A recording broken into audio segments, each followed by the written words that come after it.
You do have people out there who say Muhammad is the worst person in history, and on the opposite side of the spectrum you have people who say Muhammad is the best person in history. I believe the truth lies somewhere in between, as it often does. And just to give you my overall position ahead of time, I like Muhammad for about the first 40 years or so of his life, and for the next 10 or 12 years, okay with most of his actions and so on. And then the last 10 years kind of ruined everything for me. I've debated the prophethood of Muhammad several times. I can say that Sami is the best I've ever faced on this topic. We debated the prophethood of Muhammad once before. So I'm sure he'll be able to give responses to everything I'm about to say. Whether those responses are satisfying or not, that's a different matter. But as I'm about to share some information about Muhammad and the role and the model he set, don't be too worried until you hear the responses. And then if you think Sami's responses aren't very good, then you can start being worried. I'd like to focus on a couple issues at first, and one would be, if we're talking about the role model set by Muhammad, think about the role model set by Muhammad in terms of how we deal with problems. For almost every problem that the Muslim community had to deal with, once Muhammad became the model for society. And keep in mind, during the early Muslim community, during the Meccan years, during some of the Medinan period, Muhammad is not the role model for society. We see Muhammad becoming the standard of society very late in Islamic history, and we see the impact that this had. Let's look at a few teachings from the Quran and the Hadith. Once Muhammad was the role model for society. Surah 929, fight those who believe not in Allah nor the last day, nor hold that forbidden which hath been forbidden by Allah and His Messenger, nor acknowledge the religion of truth from among the people of the book, that's Jews and Christians, until they pay the jizya with willing submission and feel themselves subdued. This verse doesn't say, fight people who are attacking you. That was earlier. That was an earlier period in Islamic history. This says, fight those who do not believe. This is a command to fight the unbelievers. And if you'd like to know the justification for fighting the Christians and the Jews and subjugating them, occurs in the next verse. What's the justification for fighting them? Surah 9:30, and the Jews say, Ezra is the son of Allah. And the Christians say, the Messiah is the son of Allah. These are the words of their mouths. They imitate the saying of those who disbelieved before. May Allah destroy them, how they are turned away. Sami talks about bigotry and racism being a problem for society. But you can have bigotry in the sense of violence towards other people. I mean, the kind of violent bigotry against other religions. And the Quran, right here, as plain as day, commands Muslims to fight those who do not believe in Allah. Is that a good role model for society? We have Christians and Muslims in this room, probably some who don't fall into either category. Is it a good role model if we say one group is going to fight and violently subjugate the others because of their beliefs? I don't think that would be a good role model. If you're in doubt about what Muhammad meant there, in these passages commanding to fight people based on their beliefs, I'll quote a couple of hadith. Sahih al-Bukhari, number 6924, Allah's Messenger said, I have been ordered to fight the people till they say, La ilaha illallah. And whoever said, La ilaha illallah, Allah will save his property and life from me. So your property and your life are safe from Muhammad if you recite the Shahada. In Sahih Muslim, number 30, Muhammad said, I have been commanded to fight against people until when? Until they stop attacking you, until they are no longer aggressors against you? No, I've been commanded to fight against people so long as they do not declare that there is no God but Allah. Over and over again, fight people based on what they believe. And if you want to say Muhammad meant something different, he meant you should get along with everyone, or he meant you just fight in self-defense, wow. The Quran claims to be clear, and Muhammad is supposed to speak clearly. If he's going around and he means fight in self-defense, but he's saying fight those who do not believe, and you're only safe if you believe what I believe and you recite the Shahada, well, that matters. That's relevant to what we believe about Muhammad.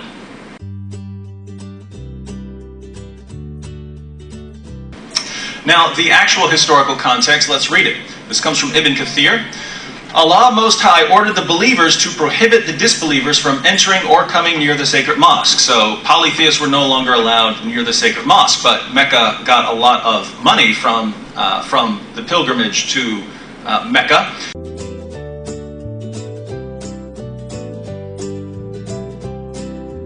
So people were worried how they were going to make money. Let's read. On that, Quraysh thought that they would reduce their profits from trade. Therefore, Allah Most High compensated them and ordered them to fight the people of the book until they embrace Islam or pay the jizya. And then we have the revelations. So in its context in the Quran, the only context that explains why this fighting occurred, why Muslims are commanded to fight the people of the book, is the very next verse, and it says, because of our beliefs, we have false beliefs. In the historical context, the justification is, we need money, where are we going to get it? Oh, well, now we're going to fight these unbelievers, and they're going to pay us money. That's going to replace the money that we used to get from the pagans taking the pilgrimage.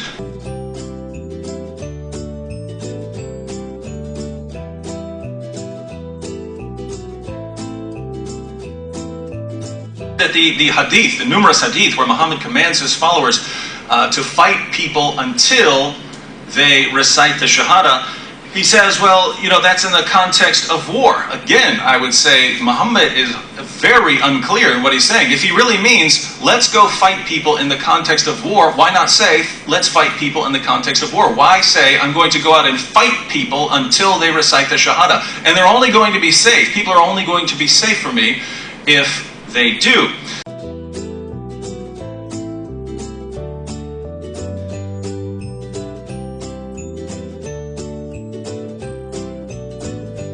He says this referred to pagan Arabs. Actually, I don't have a tremendous problem with that interpretation. If you say that the command for Jews and Christians is to fight them until they're subjugated, until they're dhimmis, and that the command for other groups, polytheists, is to fight them until they convert to Islam and embrace Islam, then I don't have a problem with that.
Alright, thank you for that. Now there's a lot of points, so if I don't address anything, then please bring it up in the Q&A, because I have answers to all of the points.